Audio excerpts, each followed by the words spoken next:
Sure, I can handle peach in a tea, but I can't handle peach in my Yeah, coffee. that doesn't sound very good to me. Okay, okay, thank you.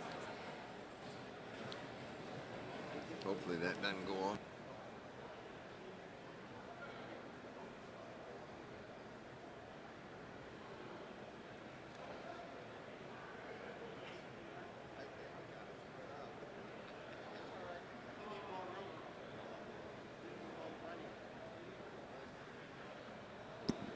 All right, we will call the meeting back to order, and I will turn the chair to Dr. Pence. Will Dr. Charles Joyner please come forward? And his wife, Gloria.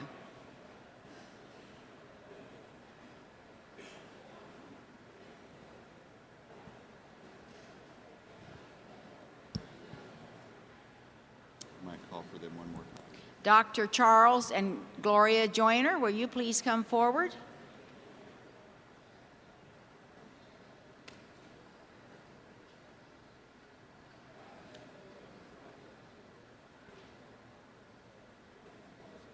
I don't see them.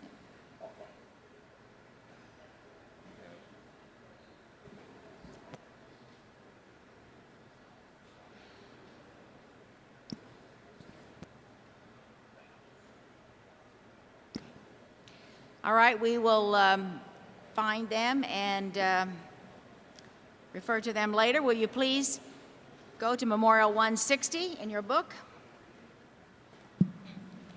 And you have before you the amended version of than what you received in your original book. Just to clarify what this means, the difference is that there has been just an addition. What you received was what was said the Local Board of Administration organizational option, standard model, and the alternate model is what has been revised and with an addition. I'll turn to the reader. Memorial 160. Whereas Discipline 752 currently provides 3 models for the structure of the Local Board of Administration, whereas it would benefit local church governance to simplify and expand these options to provide increased flexibility and more intentionally missional and accountable structures, and whereas the involvement of at least one of the local church's district conference lay delegates in active local church governance would strengthen the quality of a local church representation at the district conference, as well as help local boards of administration to be more fully informed regarding district matters. Resolved that Discipline 752, sub 1 through 3, be amended by striking the current paragraphs and inserting the following in their place. Local Board of Administration organizational options. The local church conference shall adopt one of the following structural models for the organization and election of the local Board of Administration.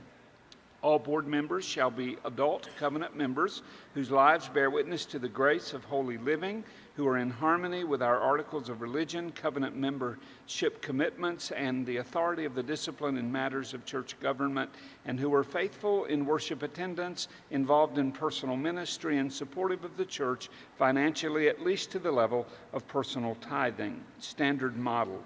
The local Board of Administration shall be composed minimally of the pastor as chair, the associate pastor, if any, and except when the pastor's spouse, the vice chair, the church secretary, the church treasurer or business manager, and at least one lay delegate to the district conference as designated by the local church conference.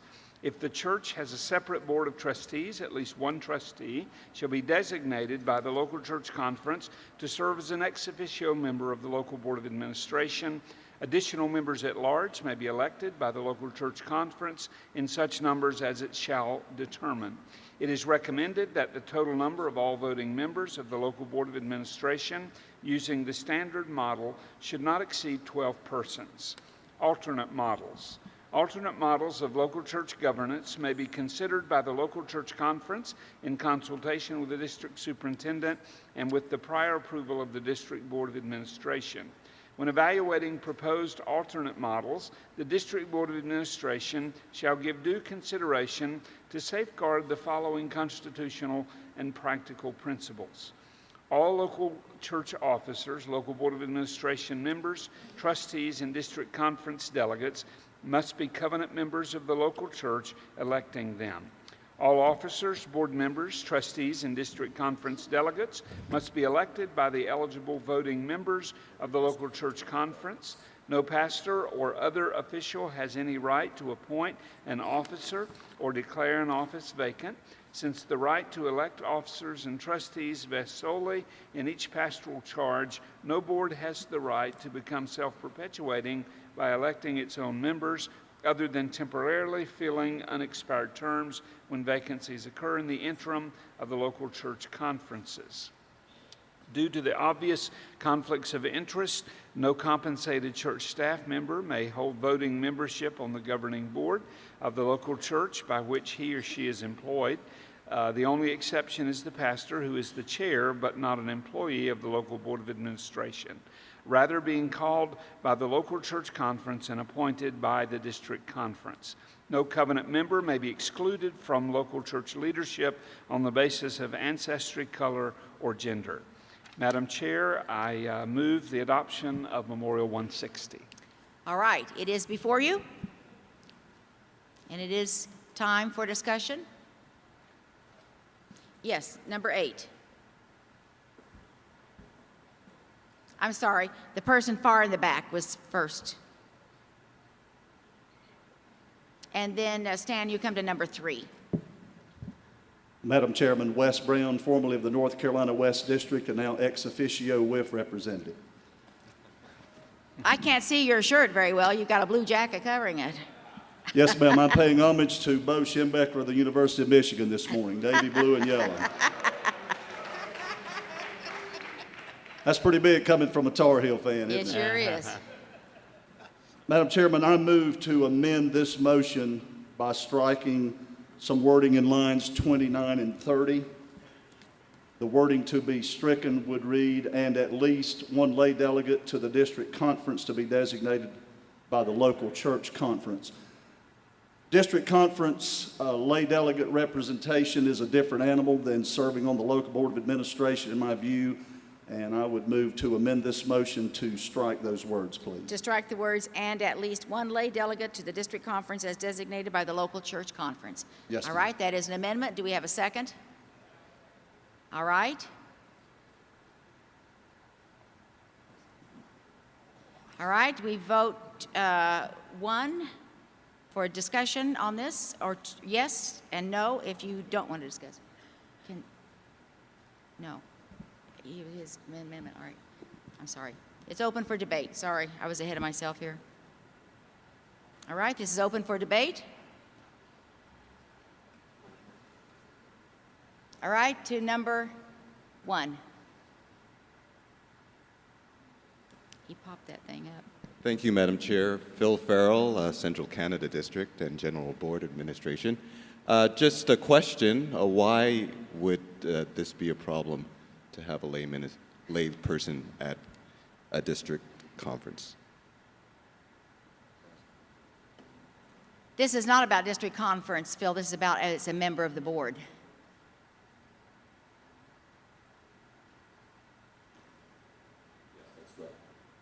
Yes, I stand corrected, but the question still remains, why is this a problem? The person who made the amendment, number 8.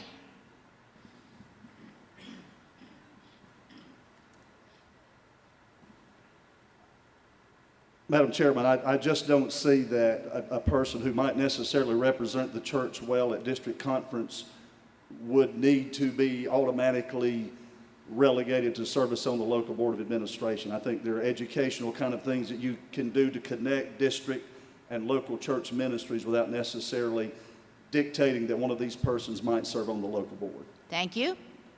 All right, someone else who wants to speak to the amendment? We're only on the amendment.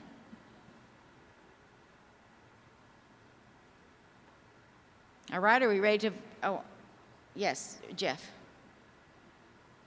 Number 3. Jeff Mansell, delegate from Greater Ohio District. As a district superintendent who's chaired many local church conferences, quite often, and this is no respect to those who come to our district conferences, but sometimes it's the person who's the least likely to defend themselves, who get nominated to go and aren't always the ones who want in leadership positions throughout the year. So if you have a small congregation with just one delegate going, that is the person who will be serving on the board, and they may just be the ones who have the kind of schedule that allows them to be free to go to a local church, to a district conference, but aren't necessarily the ones we want serving on the board on a regular basis. All right, thank you.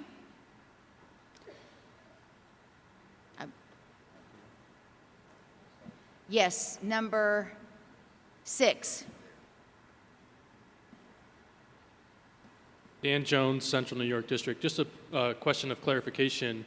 It seems to me that the appointment of the board member to be a delegate at the district conference is the point of the memorial. So I'm not sure that this amendment, I don't see that the amendment is necessary to support. It either would vote the memorial up or down. It seems like this is the point of the memorial itself, what is being amended.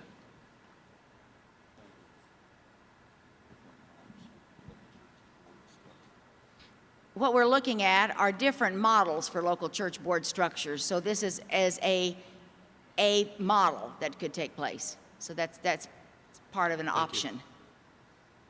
Yes, Joey, number 2. Joey Jennings, Western New York District. I speak in favor of the amendment because I believe the memorial is to give greater options to churches. And I think this would push more churches from the standard model to the alternative model. But I think it would be better to say you have the alternative to do that, but keep the standard model as it currently exists. And I think with the amendment makes it more consistent with the discipline as it is now. Thank you. All right, are we ready to vote on the amendment? All right, if you favor the amendment, which is to strike, and at least one lay delegate to the district conference is designated by the local church conference, vote yes. If you choose to say no, you want to leave it in, vote no. You may vote as soon as the number comes up.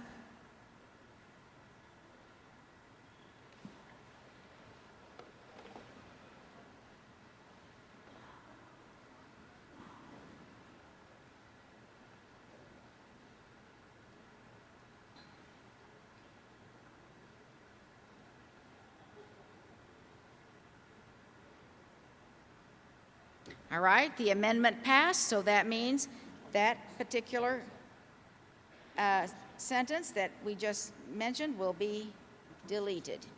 All right, the entire memorial is back before you again.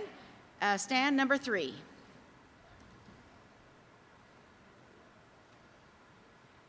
Thank you. Stan Hoover from Chesapeake District. I rise in opposition to the entire memorial.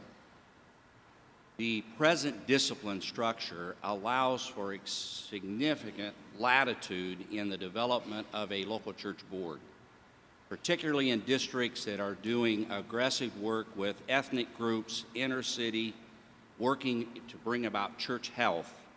We have plenty of structure there already, and the wonderful latitude that is provided down in 752.2, that a local board of administration may be designed differently as the local church may have need. This adds a tremendous burden of additional rules of things that we cannot do or things that we must do, and yet the discipline provides through its constitution wonderful protection for the rights of all members of the church. Therefore, I rise not wanting, because I do not want to add rules to the book. I want to add vision and ministry and expansion and dream big, not try to control it. I speak in opposition to this. All right, thank you. And by the way, it isn't that I don't know you folks back in there. I just can't see you. I can't see that far. So when I call someone's name early up, it doesn't mean I don't know you. All right, we've heard opposition to this memorial. Yes. Number 2?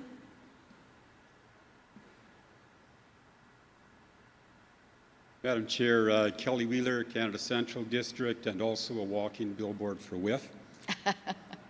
I direct my remarks to the back half of the page, 2C, beginning on line 3. The only exception is a pastor who is a chair but not an employee of the local board of administration, rather being called by the local church conference and appointed by the district conference. My question is whether we have obtained legal counsel in the U.S. and in Canada, and in the specific instance of a local church that incorporates, and is it still acceptable for the pastor to chair without a special motion being passed? The pastor is designated in our Constitution as the CEO of the church, so in our country it works that way. Statutory law, also the discipline statutory law. Yes, Jack, number 3.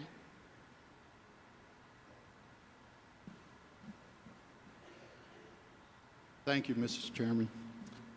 I'm Jack Steenberg from the North Michigan District of the Wesleyan Church, and it's my privilege to be here as part of your conference.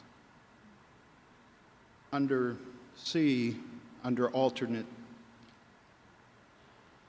models,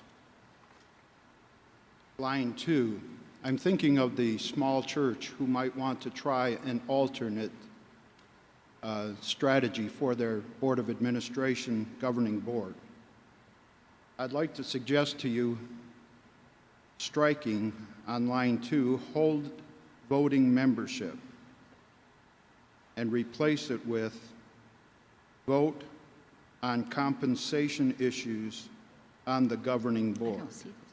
So it would read like this: due to obvious conflicts of interest, no compensated church staff member may vote on compensation issues on the governing board of the local church, etc.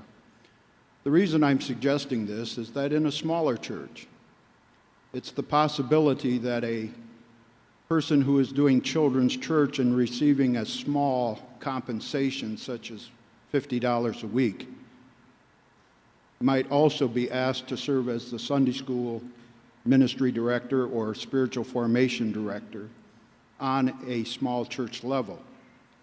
They would not be able to serve on a governing board. My position is they could serve on the governing board as long as they're not voting on compensation issues. Thank you, ma'am. If I may reiterate that, you're asking, due to obvious conflicts of interest, no compensated church staff member may vote on compensation issues, etc. All right, this is an amendment. Do we have a second? All right, it's up for debate.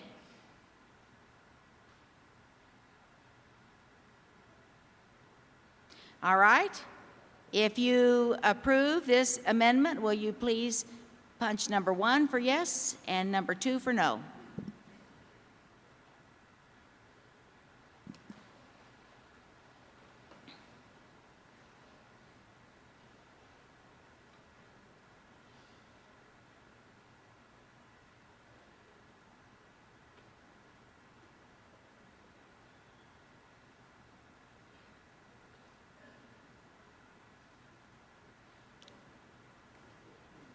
Yes, the amendment passed, and that will be inserted then. May vote on compensation issues. All right, the entire document is now up for debate. Yes, in the back, number 8.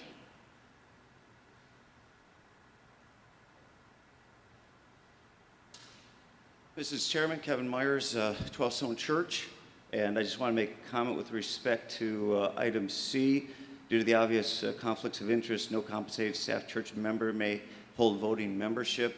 I just want to give an example. In a larger church, Dan Ryland has been on our board, a voting member. He holds the second half, if you will, of the senior pastor job. He oversees 75 staff members on a $6 million staff budget. This would require me to remove him from that role.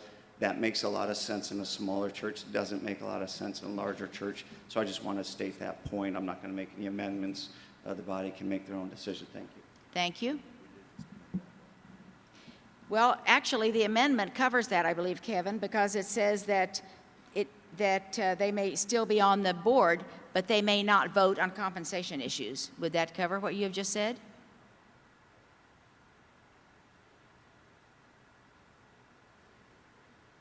It would not cover it because he oversees the staff and makes the majority of decisions, brings them to the board, and he's heavily involved in that process, unless I'm misunderstanding the point.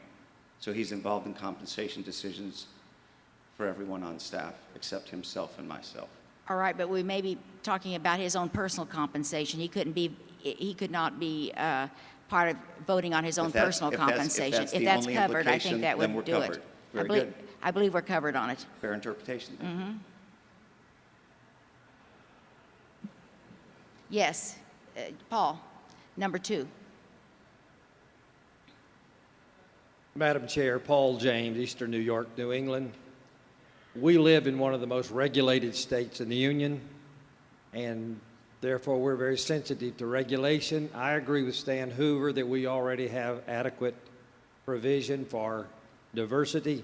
I was thrilled when I saw that we could have some alternate models, because in our area we're working on the Kaiser model, where boards govern, pastors lead, and Kevin talked about we've got to have stronger pastors, and we do, and staffs manage and congregations serve. To me, it's the most practical, freeing thing on the planet, and we're pushing our churches that way as quickly as we can. More regulation, it just gives people in churches more things to beat us over the head with. I will vote opposed to this. All right, thank you. Yes, number 7. Yes, go to number 7. Right there. Isaac, I couldn't quite see you. Well, thank you, Madam Chair. As you know, I'd pretty much made up my mind not to give this speech, but I don't want to lose this amendment altogether. Some of you had in your original memorials this before it was changed, and the original design of this, approved by the General Board back in March, ended on line 39 with the period after District Board of Administration. It was a very simple and clean option to have an alternate model which allowed the local church to experiment and express itself and then get approval of the DS and the district board. And I came to this conference very excited about that, thinking this is a watershed event for us potentially, where we can do, we've just had a wonderful experiment with our general church governance structures, most of which we passed, and would say this allows the local church to begin to express itself in a variety of ethnic situations, with young churches, very small churches, very large churches, to contextualize. Now we added this other language, and I spoke against it in the general board, and I want to speak against it now, and I'm going to offer an amendment in a moment, Madam, because I do think it gets in the way. Most of it is actually already in the discipline somewhere, and to that extent it is redundant, but it's neater to have it in one place. I get that. Some of it is interpretation, which we now would codify if we pass this legislation. I don't get that. And then some of it is just sort of no-brainer that we really all ought to follow in keeping with these principles. But what I think we can already see by this discussion is that it has a tendency to limit that, and people are already looking at it as the tool that will bring further restriction and regulation rather than the design of this memorial to free us up and give us the creativity and the freedom to express ourselves in a contextualized local governance situation. I really wish our discipline would be very prescriptive about our bedrock principles and beliefs, but very suggestive about our local church governance. We minister in so many contexts, and the reality is, of course, we're already doing it. The reality is that many Wesleyan churches don't follow the standard model to the T, and we're okay with that. In fact, and yet we have an integrity issue with that, and we want to follow the discipline, and sometimes it's just simply unworkable in many of the circumstances I described. So I would offer this amendment, Madam Chair, All right. that on line 39, we end this. We strike everything after the words District Board of Administration, period. The rest of this memorial be stricken, and we only have left that option an open door to explore the possibilities. I trust local church pastors, I trust DSs and district boards not to run amok with this and keep the principles of the discipline, many of which are indeed adequately stated, but some of these others can be given as guidelines to DSs and to churches to assist us in shaping and forming the principles, but should not be used as strictures. Thank you, ma'am. All right, we have an amendment before us. Do we have a second? All right, it's open for debate. Yes, go to number, is there one, or number 7? I guess that's the nearest one. Bud Bence, Indiana North, founding fathers created a constitution. And in creating that constitution, one of the most important things they did was set in checks and balances. We may call those today regulations, but the Bill of Rights is the very reason we are here today. I saw this proposal before it was amended by the Board of Administration and was strongly opposed to it because self-perpetuating boards should never exist in the Wesleyan Church. Neither should there be situations where members at large are not elected by the local congregation. I checked the discipline, and with the provisions that we have, I do believe that a local church could ask that they could create a board that was made up of church staff members. They could make a board that was made up of self-perpetuating members. These are checks, people. You can call them regulations, but I thank God that the founding fathers of the American Constitution said there has to be some boundaries, and I would not approve of this by removing these boundaries. I cannot see which of these boundaries we would think is inconsistent, and I'm not ready to do the trust me, it won't happen, because too often we have already seen with the American government, when we didn't put it in the Constitution, it gets changed. Thank you.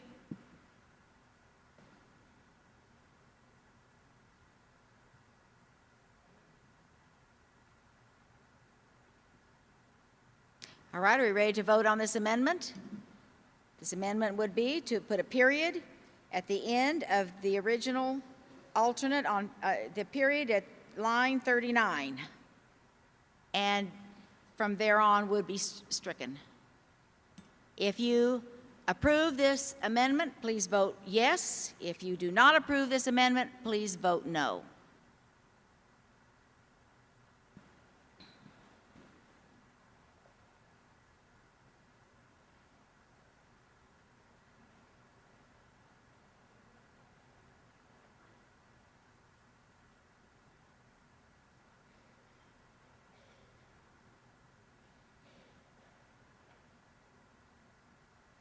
All right, the amendment has failed.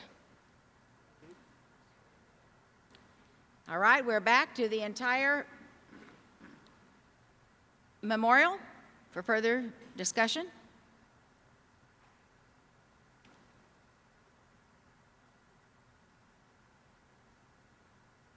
Are we ready to vote on this amendment? I mean, the entire memorial with the amendments that we have given? All right. If you approve Memorial 160 with the amendments that we have approved, please vote yes. Number one. If you do not approve this memorial with the amendments that have been made, please vote number 2, no.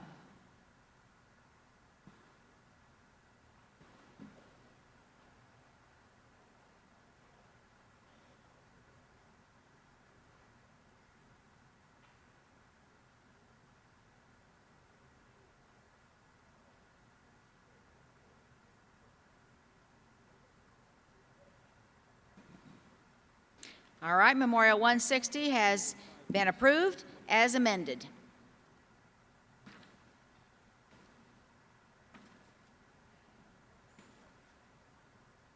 We'll move to Memorial 162. Will the reader please come forward?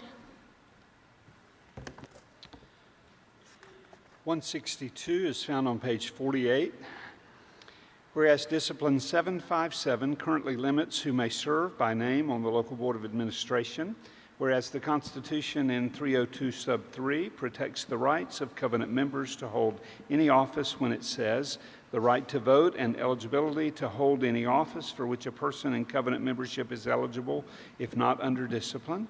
And whereas paragraph 757, which says a local church conference may, by a 2/3 majority vote, recommend a limitation to 3 of the number of successive terms of the members of the local board of administration, takes away constitutional rights of covenant membership, resolve that paragraph 757 be stricken from the discipline in its entirety. Madam Chair, I move the adoption of 162. All right, it is before you.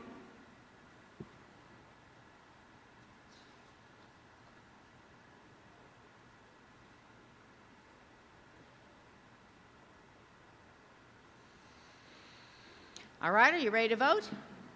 All in favor of memorial number 62, please write yes, punch number 1.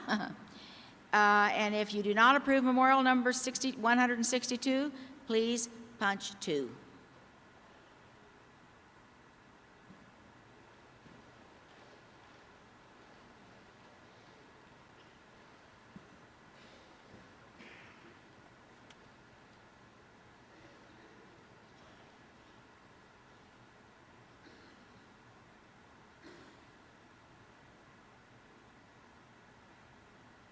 All right, Memorial 162 has passed. Thank you. I will now turn the chair to Dr. Pence.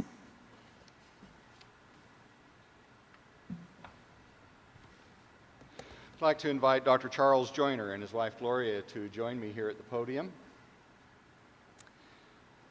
We have a distinguished lay leader among us who has reached a unique milestone today that we would like to take a few moments to honor.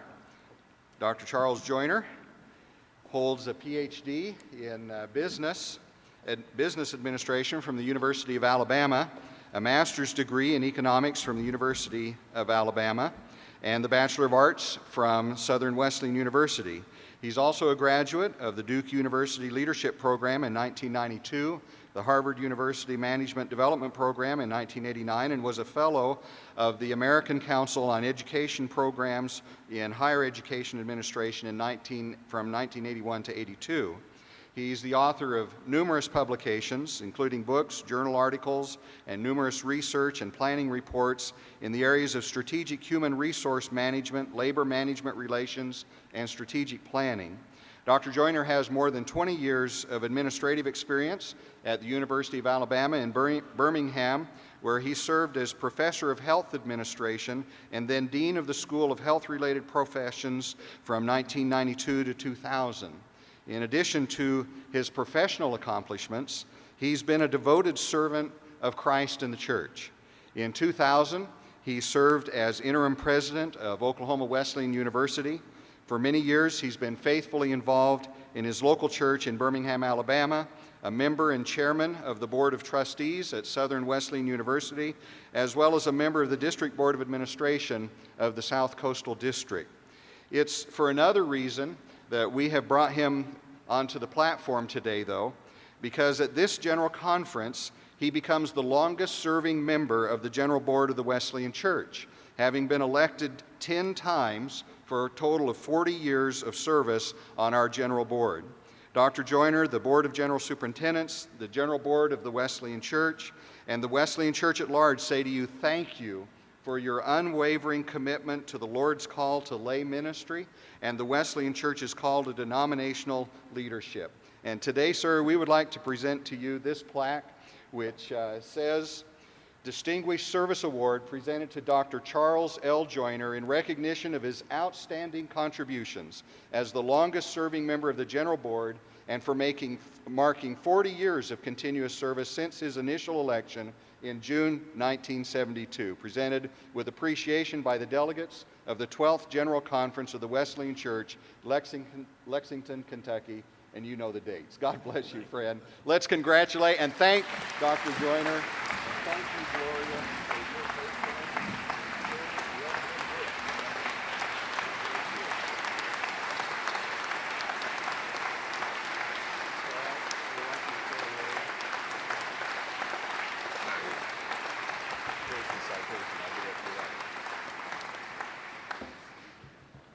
Gloria is the one who likes to make public speeches, so I'm going to invite her here.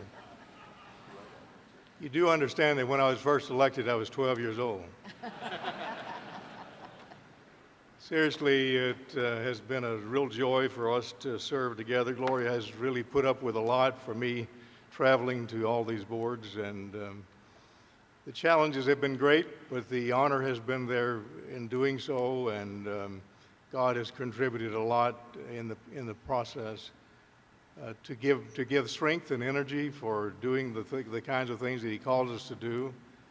And we're just very, very grateful and honored to be a part of the Wesleyan Church and to be a part of this august body here today. Thank you so much for your kindness, Jerry and Dr. Lyon and others that have been a part of this. You just don't know how much this means to us, and we're just very, very, very grateful. Thank you so much.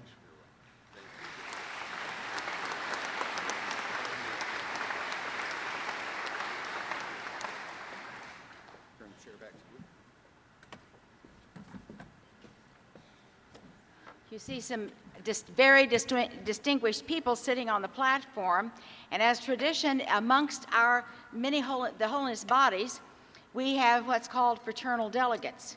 We attend their conferences, they attend ours, and more than that, the last few years it's been, since I've been here, and this has happened before, and I've had the joy these last 4 years of having these regular meetings. Generally, it's the first weekend in December. But as we have met more and more together, we found that we have more and more in common. We also find that there are more and more ways in which we need to collaborate and work together.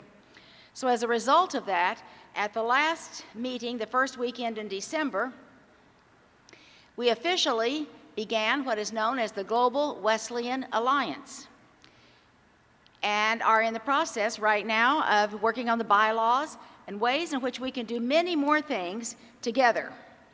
Doesn't mean we're merging together.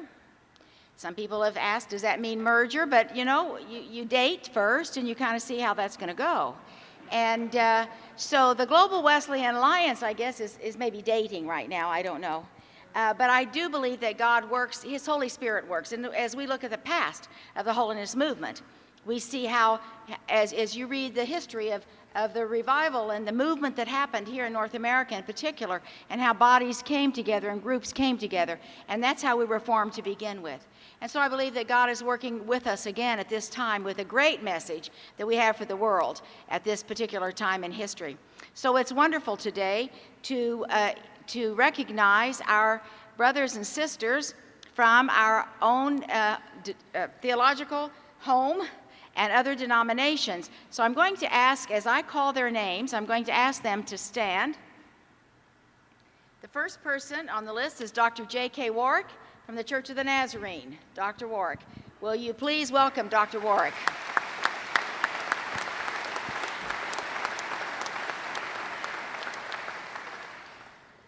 The next person is Bishop Vernon Kennebrew, who is the president of the Church of Christ Holiness USA.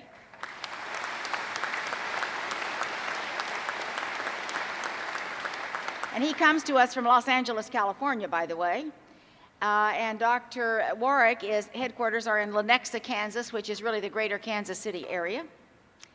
The next person is Reverend Ken Brakefield, a conference president for the Evangelical Church. And he's located in Brooklyn, Minnesota, which is a suburb of Minneapolis. The next person is Dr. William Sillings, General Superintendent of the International Fellowship of Bible Churches, and his headquarters located in Bethany, Oklahoma.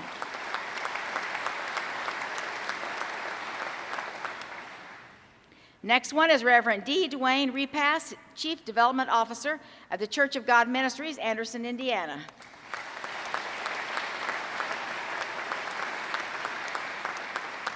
Next person is Lieutenant Colonel Stephen Banfield, National Secretary for Programs, the Salvation Army, located in Alexandria, Virginia.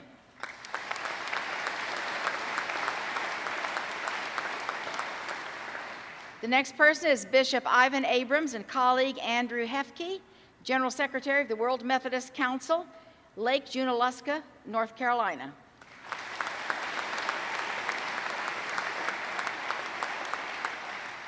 The next person is Mr. Larry Roberts, Board Chair of the Free Methodist Church, and he is located in Boise, Idaho.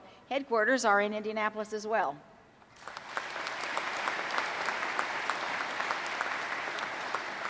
The next person is Jim Coulter, who's the General Secretary of the Evangelical Methodist Church with headquarters in Indianapolis.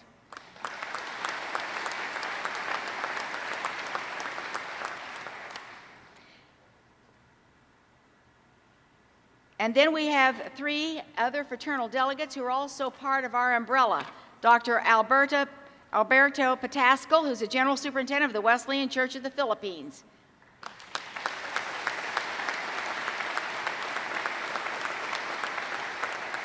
And I'm going to ask Dr. Patascal to say a few words in a minute. I want to get on through the list, and I'll say a few things regarding. He is also the chair of the International Board of General Superintendents of the Wesleyan Church. Dr. Carlston Christie, General Superintendent of the Caribbean Wesleyan Church, Antigua, West Indies. Dr. Peter Noboru Uminda, who is the Mission Director of the International Emmanuel Gospel Mission of Japan. He comes to us from Chipiba, Japan. And then we have in our midst out here observers from the Korean Evangelical Holiness Church.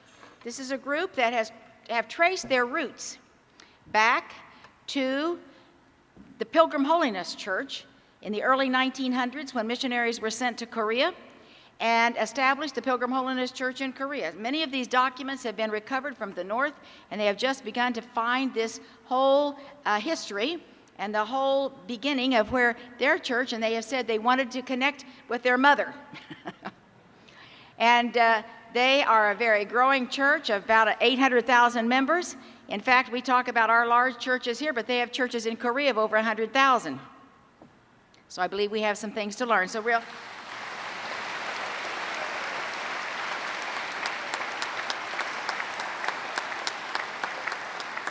Dr. Hin Mo Park is the General Superintendent of the Korean Evangelical Holiness Church. Dr. Park, would you please stand? Where is he? Okay, there he is back there. Thank you. We are honored to have you with us. I'd like for Dr. Patascal to come and greet us and give some words regarding the International Board of General Superintendents and the International Conference.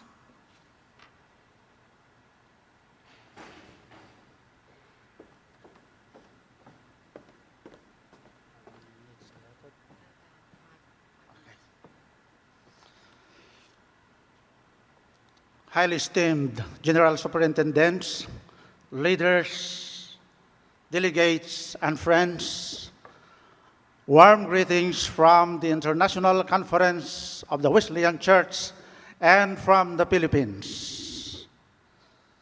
I would like to embody the General Conference of the Wesleyan Church in the Philippines in expressing how grateful we are to the North American General Conference for being a parent to us, caring for us when we were still a mission field, and for being a partner with us today. We are not in our status today without you and those missionaries whom you sent to our country to lead and to mentor us. You prayed, promoted, and paid for missions, and we are the results of your vision.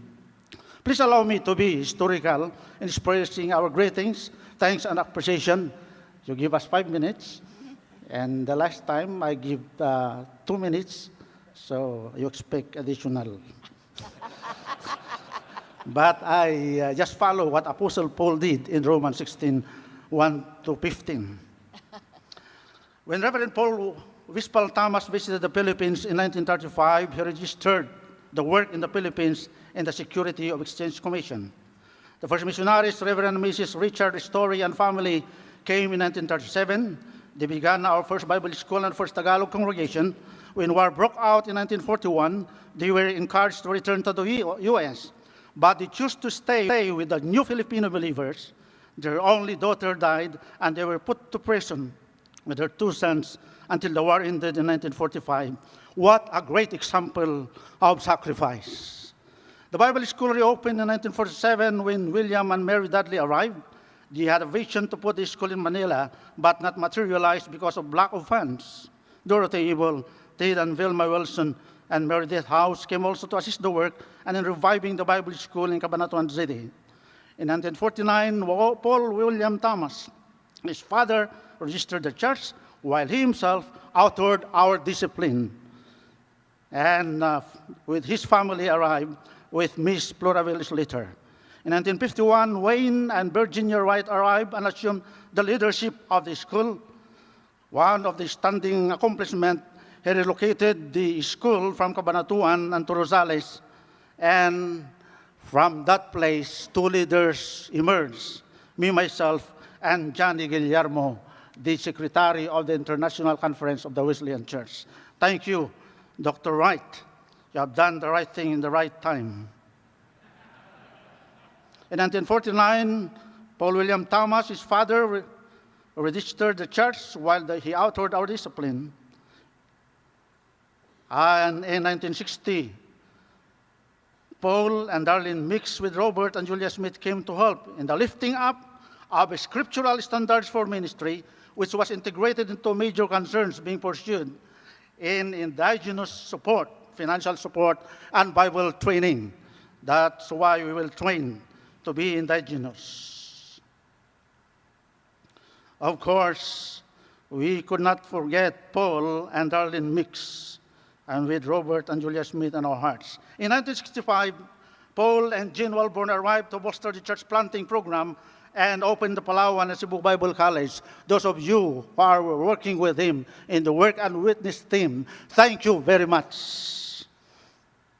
In 1971, Paul and Janet Turner arrived to prepare the merger and prepared most of today's leaders of the Philippine General Conference. I am one of those. More missionaries arrived in the early 1970s to prepare ministers, Robert and Carolyn Bickert, Daisy Buby, Mary Bodensix, Paul and Nidra Bancliffe, Juanita Skink, sorry for the wrong spelling, but she is Mrs. Garcia now. Robert and Vera Klatt arrived early in 1980s. In early 2000, Chris and Tiffany Sumters and Stanley Clark taught in Rosales Wesleyan Bible College. 2 minutes more. In 1979, Emmanuel General Mission of Japan sent missionaries, Grace Chodada and Sayoko Takauka. In 1980, Mayor Sasaki and Shuko Oyama. In 2000, Peter Umida and family came to help the Bible school in Sinipsip, Benguet, and other Bible colleges. When the Umida went back to Japan in 2008, Chuniki and Kyuko Toyoda came to the Philippines, and they are ministering until today. The partnership of Penn Jersey District under the leadership of Dr. Harry Wood contributed much for the planting of 18 new local churches in the Philippines. The support of Dr. John Dunn in building the general headquarters in the Philippines is noteworthy.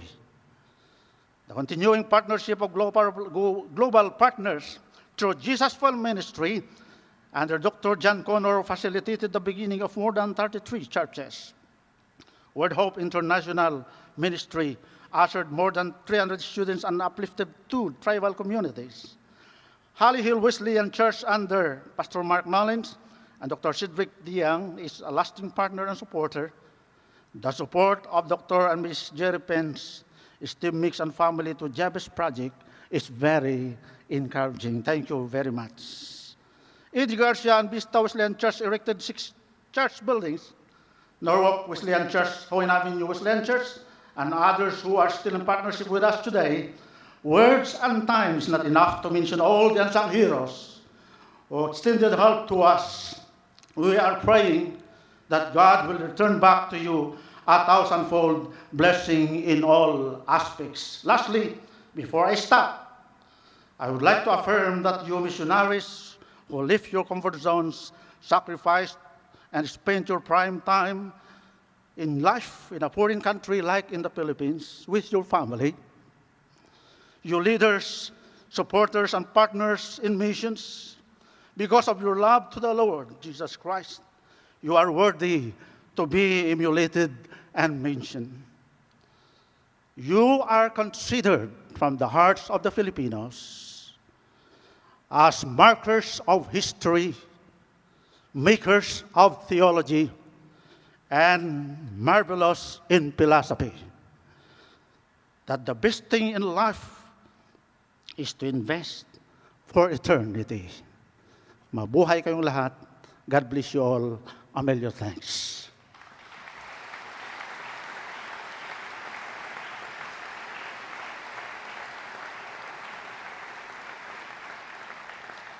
Thank you, Dr. Pataskal.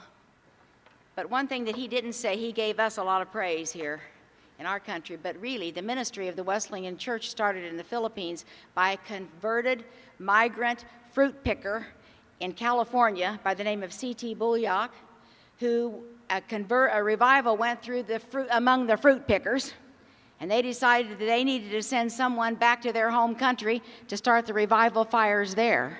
And that's exactly what happened. And he went back to the Philippines as a Filipino and started the ministry of the Wesleyan Church there.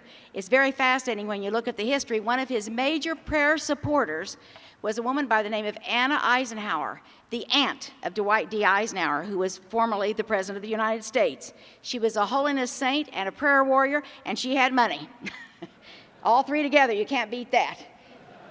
And she sent him back to the Philippines, and then two other people along later went with him. Somebody who'd formerly been a gambler, converted, Filipino, went back to the Philippines. Another one who was a former wrestler, boxer, went back. And that's how the ministry started, and then we in America partnered with those Filipino leaders. Thank you, and thank you, Dr. Pataskal, for being one of those fruits of that ministry. God bless you.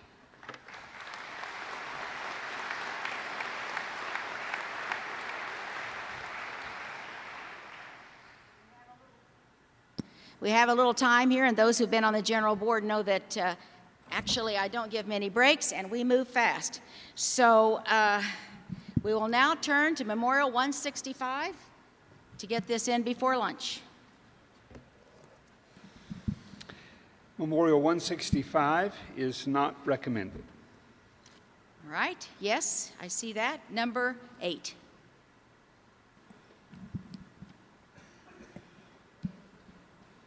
Madam Chair, Dan Berry from the South Coastal District.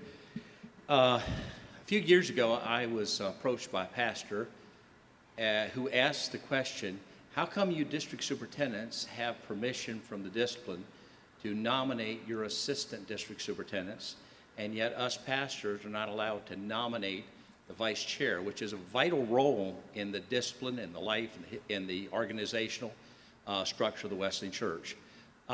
I had to go back to the discipline because I, like Harry Wood, had been doing this on my own for a long time, and I guess it was not discipline. So I proposed to ask the question in this memorial why a pastor would not have the same privilege a district superintendent has to basically nominate from among the elected persons on the board the vice chair.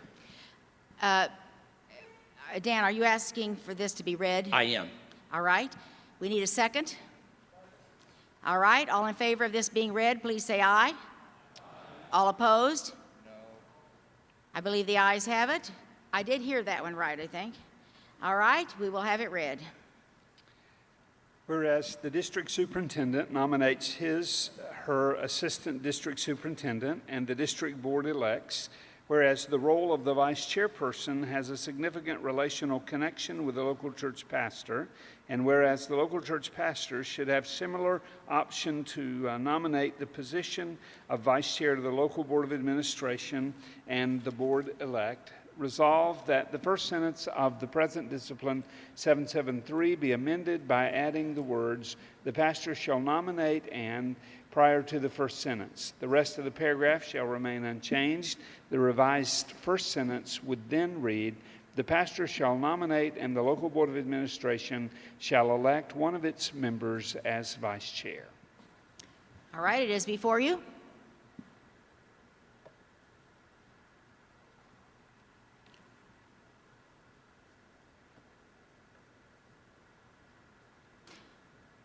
All right, is there any debate on this? Yes, number 3.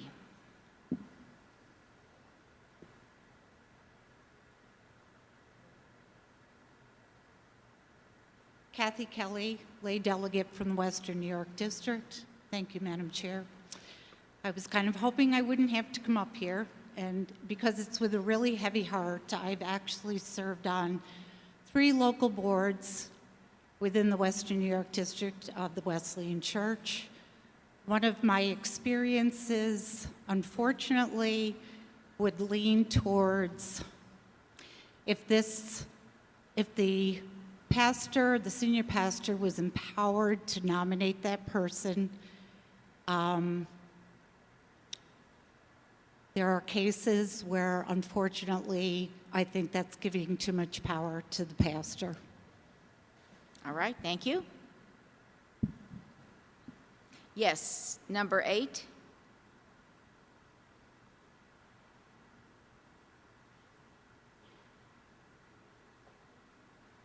Madam Chairman, Wes Brown, North Carolina West. I rise to speak in favor of this memorial. Just this recent district year, which concluded April 30th for the North Carolina West District, during the process of elections, I had a turnover of all but one board member that had served 2 previous years. Fortunately, those who were elected recognized the need for continuity of leadership, elected this person to serve for this year as the vice chairman, but that might not always be the case. And I appreciate their willingness to do that, but I have had boards that might not have recognized that. I think this is a good move for us, and I don't think pastors would abuse that. Pastors work most closely, other than with staff, or at least in my experience, with the vice chairman. So I think this is a good opportunity for pastors to make that recommendation. Of course, in this memorial, still up to the local board to elect. Thank you. All right, any other discussion? Number 7. Madam Chair, Aaron Willis, Indiana North District. I understand the spirit of this, and there's a part of me that's sympathetic, but I think the chief reference or point of comparison with the district superintendents choosing their own assistants, these assistants are not a part of the accountability structure. And I think for the pastor to choose his vice chair or to nominate his vice chair really compromises the whole accountability excuse me, structure that we have in place. So I would speak in opposition of this memorial. All right, thank you.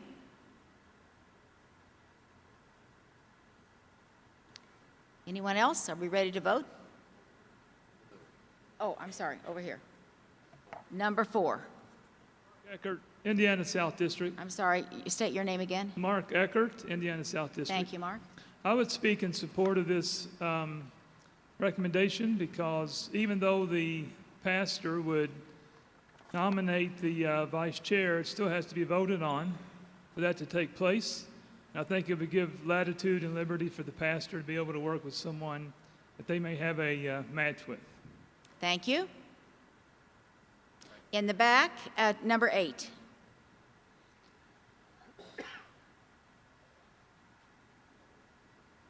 Madam Chair, I'm from Scott Prime Atlantic District. Just curious. What is your name? Scott Prime. Okay. Just curious why this was not recommended. General Board made that choice, yeah. No particular reason? Someone on the General Board will have to speak to it. All right, over here.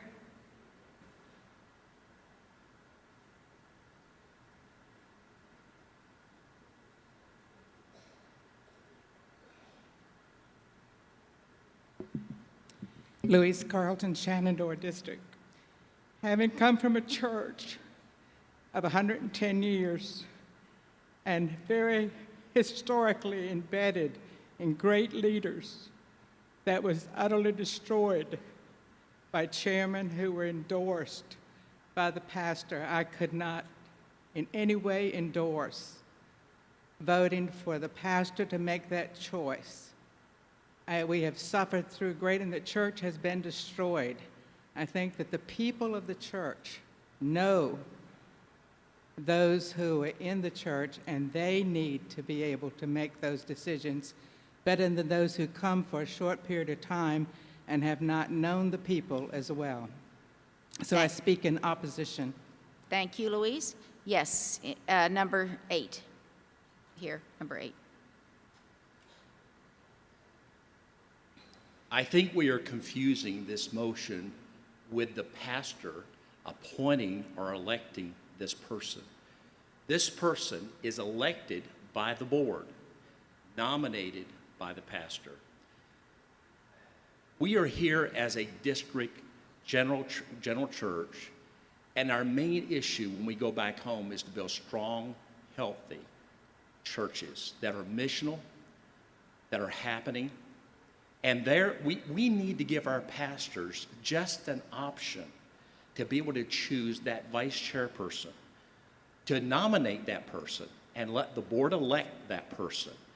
Sometimes there are, in many churches, as I've gone back over 14 years as a district superintendent, I will tell you that the churches that are dying, are in decline, are stagnant, have churches that have vice chairpersons who have been in that position for a long period of time. There is no mechanism in the Wesleyan Church to accomplish the task of simply making a shuffle or an adjustment. This is not the pastor appointing someone. This is the pastor nominating someone that the pastor can work with.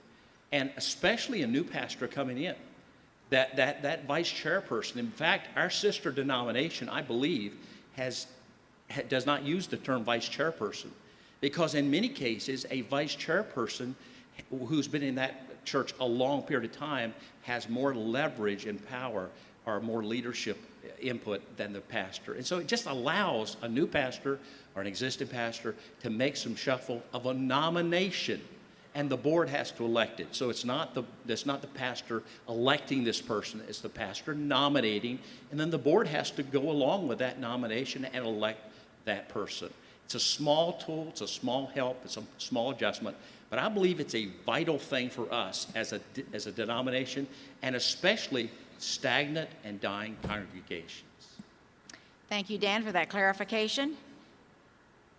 I think I saw you first, number 3, and then number 2, and then number, I don't know what, 4 over there. All right. Thank you, Madam Chairman. Kathy Kelly again from the Western New York District of the Wesleyan Church. It really grieves me to come up here. The church that I referenced, I served on the LBA for 10 years. One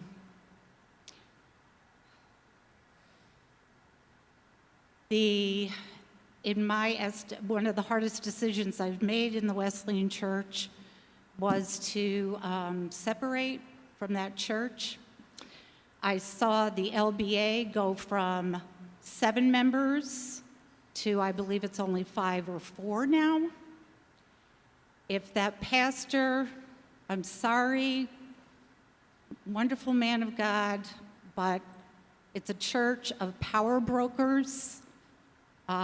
This young pastor, I believe in a lot of ways, is being manipulated and does not yet have enough maturity to stand up to the power broker. That power broker was the one who has continued. He has served on the LBA there for 30 years, I believe. And my heart grieves. And it really grieves me, but I have to, on behalf of that church, and I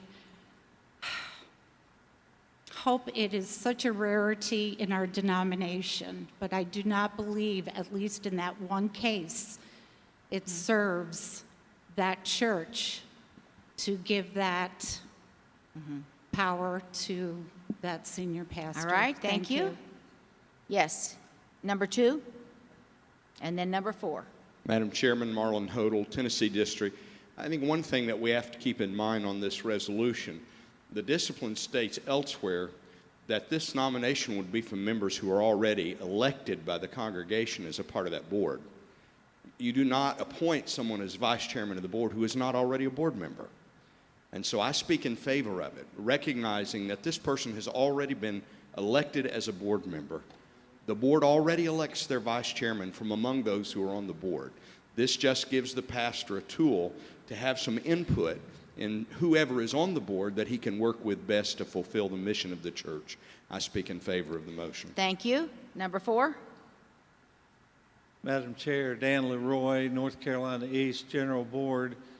I'm not sure I am qualified to speak for the General Board, but to try to answer the question that was raised, why it wasn't recommended, I can give my perspective. I think there are 2 reasons.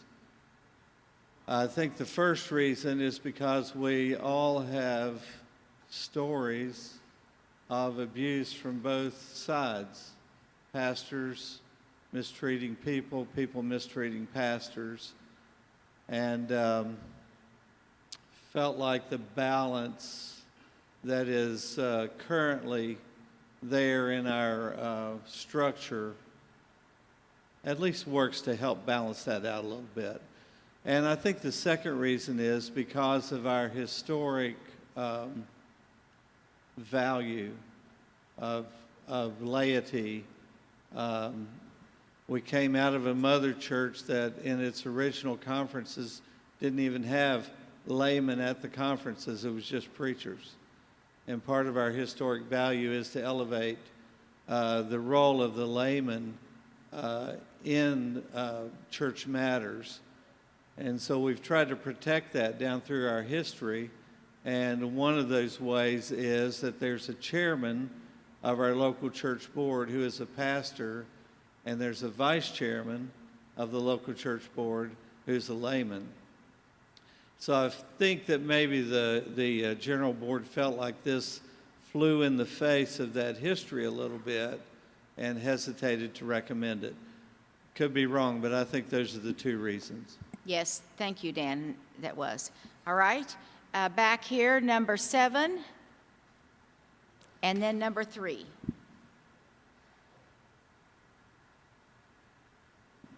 David Babb from the Penn Jersey District, layperson to the General Board. I want to speak in support of this and to indicate that, as already has been stated, that the election of board members are by the local church conference. This is simply giving the pastor the option of recommending somebody from the board already. And I have served on a local church board for many years. I have served as vice chairman on a board. And when you look at the alternatives of that selection process, I think there's a lot more positive to be said about the pastor having the local church pastor having the option to make that recommendation. So I speak in support of the motion. Thank you. Yes, number 3. Madam Chairman, Ray Barnwell, Illinois, for 4 more days. In this room is a man who served as a vice chairman while I was pastor at one church. He was the best vice chairman I ever had. The pastor needs this option, and the Wesleyan Church is becoming more and more a church of flexibility. And so I'd like to propose an amendment on line 16. The pastor strike the word shall, may nominate. The local board of administration shall elect one of its members as vice chair. Given the option for a pastor who chose that and had that opportunity because the continuity and the ability to work together is essential to move the church forward. Thank you. Thank you, Ray. We have that amendment before us. Is a second? All right, is up for debate.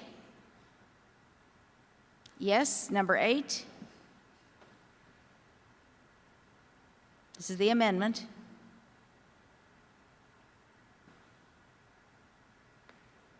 Madam Brian Matherly, North Carolina West. I speak in opposition to this amendment. This is a body of equals. We are lay people and clergy voting on an issue together in the local church.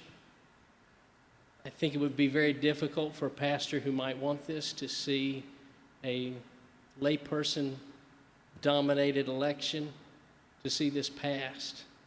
And so I believe among equals here, split house, we can make a better decision that reflects the will of the whole church. So you're speaking in opposition of the amendment, correct? Yes, ma'am. Thank you. All right, anyone else? Are we ready to vote for the amendment? If you approve the amendment, please vote yes, number 1. If you do not approve of the amendment, please vote 2.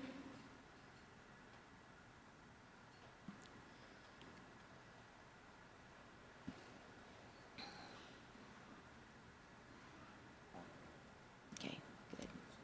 I'll let Nancy, yeah.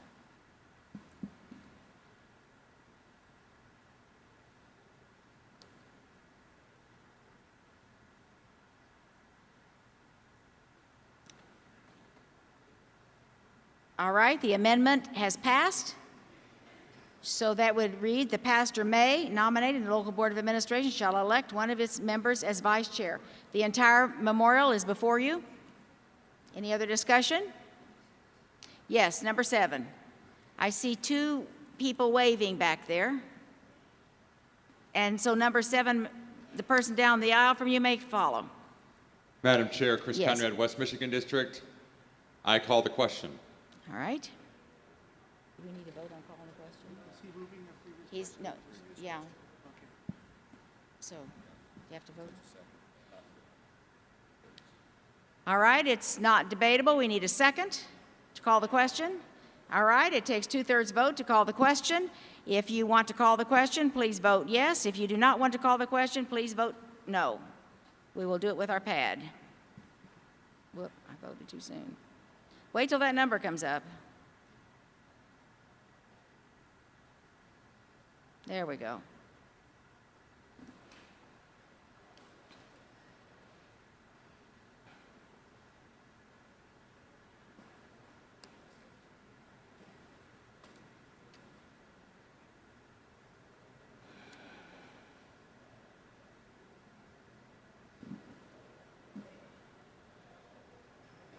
All right, ready to vote? I think that's 2/3. I think that's what my math says anyway.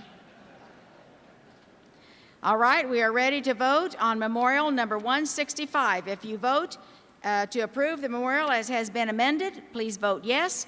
If you do not want the memorial 165 as has been amended, please vote no. All right, the numbers are up there.